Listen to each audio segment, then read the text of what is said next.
Jay, can you even begin to put into words what last year was like for you, from the time you got here to camp and you were told that there was a chance you wouldn't even make the rotation to where it all ended? A lot of different feelings from last year, from spring being a little unsure and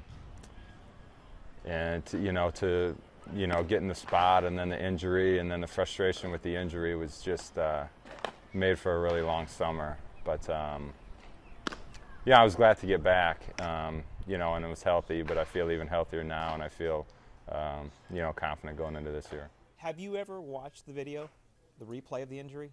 We watched it that night in the hospital to try to see, once the adrenaline kind of wore off, I realized my knee was bothering me a little bit, so we watched it to see what might have happened there. But since then, I haven't watched it.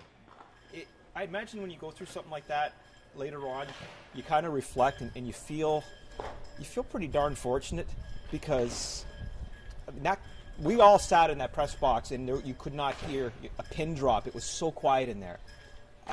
Do you look back there and just think, I dodged a serious bullet there? As bad as that looked, I dodged a bullet. Absolutely. I mean, I feel really fortunate. When I did see the video that night, from what I remember, I don't even remember moving my head, but luckily I did turn it just enough to kind of keep it from the eye area, and it hit just low enough to where, no significant damage was done. So, yeah, I just got lucky. And then a few weeks later, Cobb, the Rays, what was your reaction when you saw that happen to him?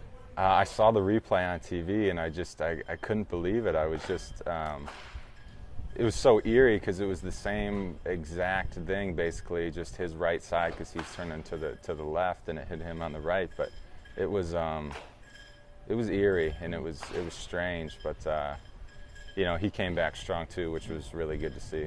How important was it for you, for the future of your career, to make sure that the next time you stepped on a mound, that there was no fear, there was no flashbacks, there was none of that? Because I know you said there wasn't, but there must have been at some point between the time you got hit to the time you returned that you thought, okay, I got to make sure this doesn't creep back into my mind. Yeah, well, we did. In the process of coming back, we did plenty of comebackers and ground balls back to me to try to make that easier. But at the same time, I think the transition was a little different for me, just because I was focused on my knee.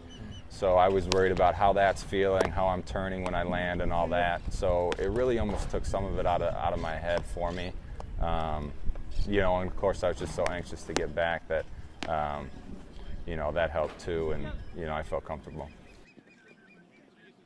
Anybody that's gone through that, I'm sure it's difficult getting on that mound again, even though you tell yourself and you tell everybody else that, hey, I'm not going to let it bother me, I just need to get out there and pitch. But there's always those thoughts that go through your mind, that first time back on the hill. But Jay handled everything as good as you could handle it, and all the conversations that we had following that incident and getting back on the mound were all positive and very encouraging, and someone who was definitely not going to be beat by something like that.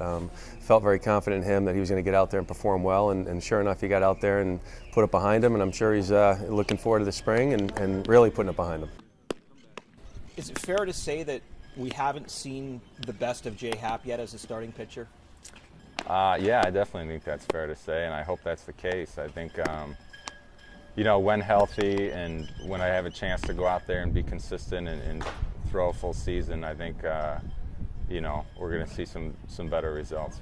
Is there a certain area, is there a certain thing that you say, okay, if I can tweak that, if I can turn that up a notch, then I'm going to be the dominant guy I know I can be in this rotation? Yeah, I think it's a matter of just trying to be consistent with your mechanics, and that's an ever-changing thing, and I've made a few changes this offseason to try to help with that. And then another thing is confidence. As you get a little bit older and every year you get under your belt, you have a little more confidence, and that's always a huge part of the game too. So just kind of combining those two and having trust is going to be a big thing for me. How much does the competition here in camp help? Because like you said, no one's going to hand you the ball and say you're in the rotation. You know that from last year, that you have to go and earn a spot, even though that other than Dickey, Burley, and Morrow, it's a wide open field. Yeah, I think there are a few guys throughout all camps who have guaranteed, so to speak, slots. So you know, it's kind of been that way, and I've been through that enough now where, you know, I'm just focused on what I can do and focused on trying to stay healthy. And, you know, I think if I'm able to do those things, you know, the performance should speak for itself. The head's fine. How's the knee right now? Knee's good. We did a lot of work this offseason to maintain that and continue to keep strength in it, and feels great. No more brace? No more brace. Awesome. That's Jay, a thanks, good thing. man. Appreciate it. Thanks. Thank you. No problem.